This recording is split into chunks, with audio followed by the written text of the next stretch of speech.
देख रहे हैं नेटवर्क 33 राजकुमार के साथ। तो चलिए बढ़ते हैं आज की कहानी की ओर। दोस्तों, अक्सर भूत प्रेत पिशाच आदि के केस में अक्सर किसी मिठाई की चीज को लेकर काफी चर्चा की जाती है और एक ऐसा ही हादसा मिठाई की वजह से हुआ था। नितिन और उसका दोस्त शुभम दोनों अपने दोस्त की शादी में गए हुए थे और दोनों आपस में काफी अच्छे खासे दोस्त भी थे। तो क्या हुआ था शुभम और नितिन के साथ, तो आइए चलिए जानते हैं। सुबह सुबह जब शुभम नितिन के घर पर पहुंचा तो नितिन नहा धोकर एकदम तैयार हो चुका था। दरअसल आज उनके बेस्ट फ्रेंड की शादी जो थी और दोनों ही शादी अटेंड करने के लिए जाने वाले थे। वह जिस गांव के लिए रवाना हो रहे थे उस गांव का नाम था कालपुर। यह नाम जितना सुनने में अजीब लगता है उतना ही देखने में डरावना लगता है, मगर उस वक्त यह एक नॉर्मल गांव था।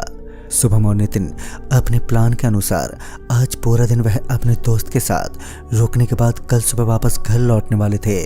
फिर दोनों दोस्त शादी को अटेंड करने चल दिए। सुबह सुबह उस गर्मी के मौसम में ये ठंडी ठंडी सुहावनी हवाएं काफ़ी हद तक राहत की सांसें दे रही थी।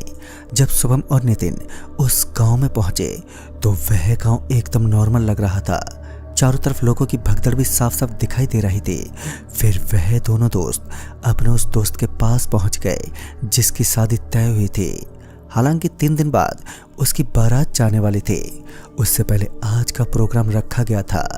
पूरे दिन शुभम और नितिन ने शादी में काफ़ी एंजॉय किया, लेकिन बाद में जब शाम हुई तो उन दोनों ने वापस चलना ही ठीक समझा, क्योंकि उन्हें पता चला कि कल सुबह उन्हें अपने ऑफिस में जल्दी ही पहुंचना होगा, क्योंकि उनके बॉस ने काफ़ी बड़ी मीटिंग रखी थी और दोनों ही दोस्त एक ही कंपनी में काम करते थे।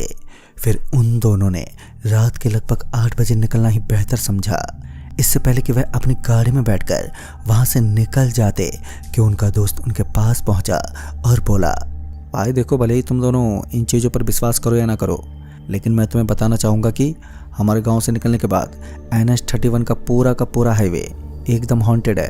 ध्यान रहे, तुम्हें उस रास्ते पर अपनी गाड़ी नहीं रोकनी है, और अगर तुम लोगों ने गलती से भी उस रास्ते पर अपनी गाड़ी को रोक दिया तो तुम्हें उसका अंजाम काफ़ी बुरी तरीके से चुकाना पड़ सकता है। नितिन और शुभम अपने दोस्त की ये बातें सुनकर थोड़े घबरा से गए, लेकिन बाद में उन्होंने इस चीज़ को नज़रअंदाज करते हुए घर की तरफ बढ़ना ही ठीक समझा। वह दोनों अपनी गाड़ी में बैठकर वापस अपने घर की तरफ रवाना होने लगे।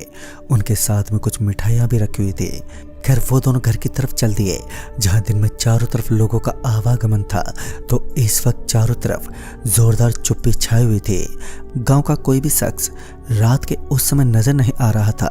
खैर, वो दोनों उस सुनसान रास्ते पर गाड़ी को दौड़ाने लगे।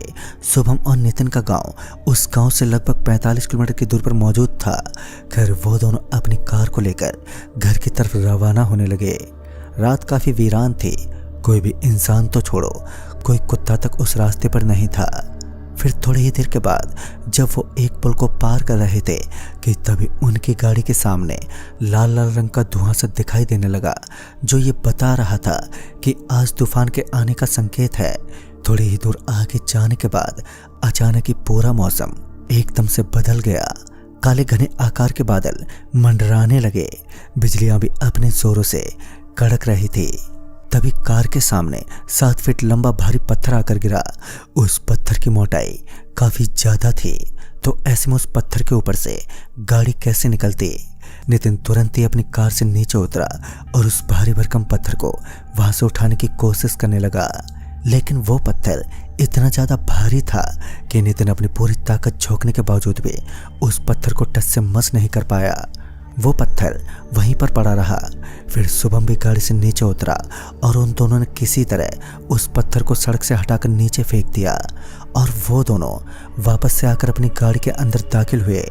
लेकिन जब वो वापस अपनी कार में बैठे तो उन्हें सामने की तरफ से काला और गहरा धुआं दिखाई पड़ने लगा। फिर वो धुआं धीरे धीरे और भी ज़्यादा गहरा होने लगा।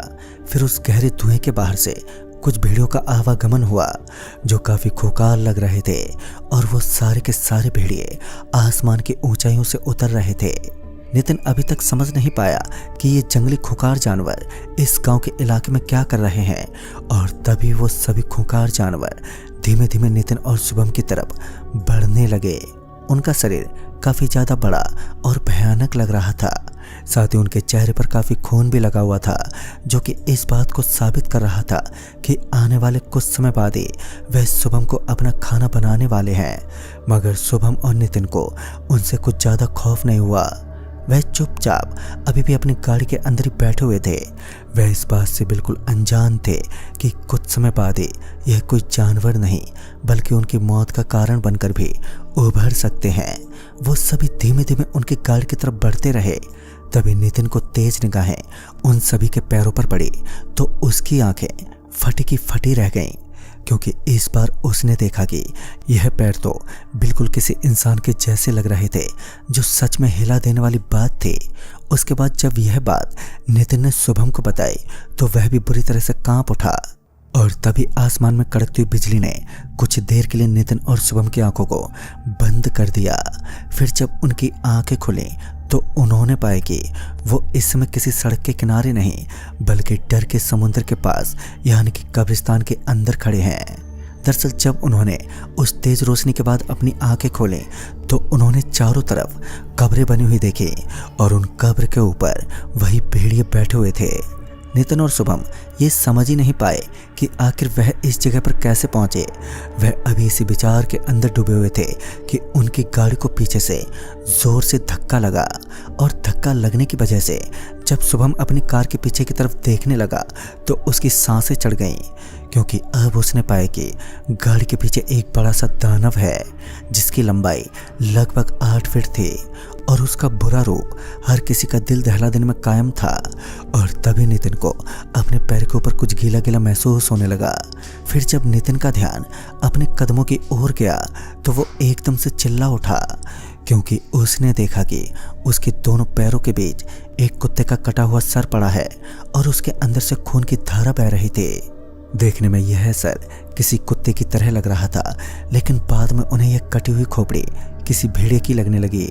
वो दोनों तुरंत ही गाड़ी से नीचे उतरना चाहते थे, लेकिन वो जानते थे कि अगर उन्होंने गाड़ी से नीचे उतरने की हिम्मत दिखाई तो उनकी मौत बिल्कुल निश्चित है। फिर नितिन ने गाड़ी का दरवाज़ा खोला और अपने पाँव की मदद से उस कटी हुई मुंडी को बाहर फेंक दिया। और जैसे ही वह कटी हुई मुंडी ज़मीन पर पड़ी तो फिर उस जगह पर काफ़ी ज़ोर का धमाका हुआ। इस धमाके की वजह से वहाँ पर काफ़ी सारी मिट्टी उड़ने लगी, जिस वजह से चारों तरफ का माहौल भी साफ साफ दिखाई देना बंद हो गया। लेकिन सबको काली काली मिट्टी धीरे धीरे वापस जमीन पर पड़ने लगी। और जब सामने का नज़ारा पूरा साफ हुआ तो अब वहाँ पर कोई भी भेड़िया मौजूद नहीं था। अब वहाँ से सब कुछ गायब हो चुका था। लेकिन वह दोनों अभी भी उसी कब्रिस्तान के अंदर फंसे हुए थे और उस कब्रिस्तान की 4 दीवारें सन्नाटे को बयां करते हुए उनके अंदर खौफ का माहौल पैदा कर रही थी। और थोड़ी ही देर के बाद नितिन के सर पर कुछ जोर से टकराया, जिस कारण नितिन एक पल के लिए पीछे पलटा।